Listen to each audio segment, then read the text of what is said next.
Searching for a new job can be a challenging journey, even for an experienced professional. The job search process requires a targeted strategy, not to mention perseverance.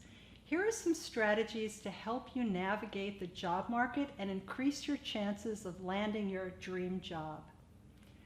Read job postings carefully.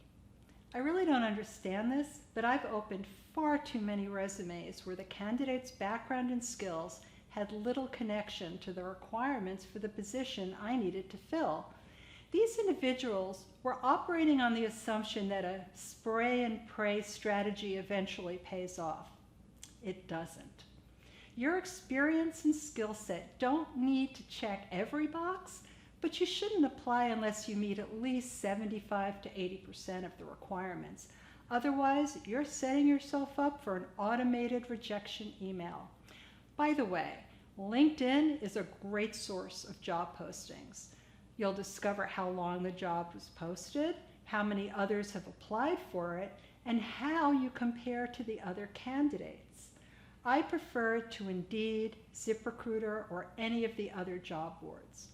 Consider paying for a premium membership, which provides you with more granular feedback on each application.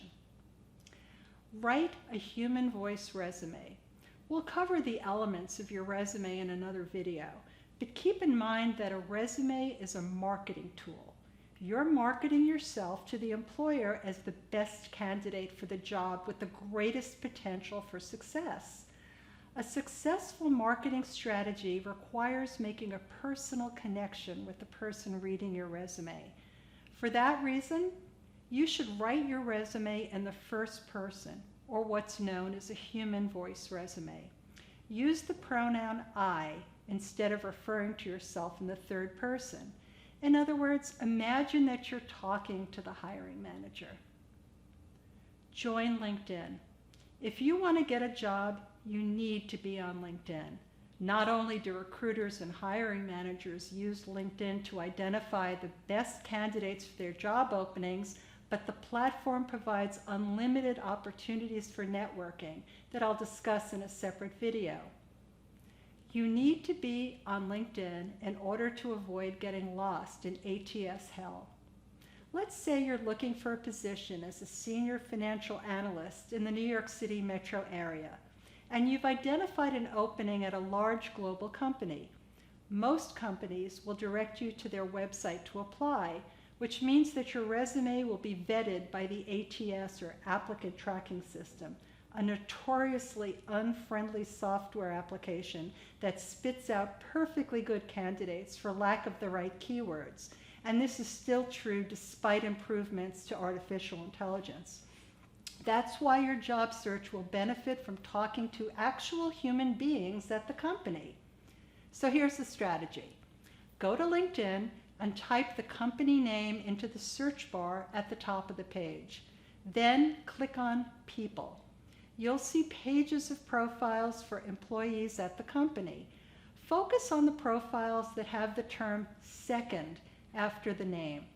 That means that even though you don't know the person, you each know someone in common. If you don't have any second-degree connections, you can probably identify the hiring manager based on the person's title. So if you're a marketing manager, look for a senior marketing executive. And if you're a finance director, look for the CFO. Now, you have two choices.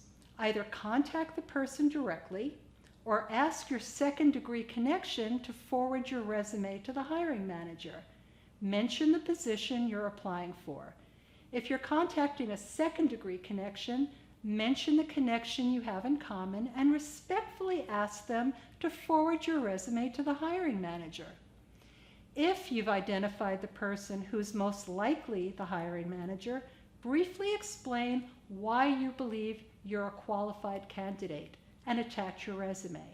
Now, will everyone respond to this request? No, but many people do. And not only do most people like to be helpful, but companies usually provide a financial incentive for employees who present candidates who later get hired, so don't feel guilty about asking. There are several ways to contact second-degree connections or hiring managers. If they accept your request to connect with them, then you can direct message them from the platform's messaging tab. Or you can poke around the company's website to figure out what their email protocol is. There are tools that help you find someone's work email, although some charge a fee. My favorite is hunter.io, but you can try the free Chrome extension, Find That Email. I've provided screenshots to demonstrate this in the How to Conduct a Job Search document.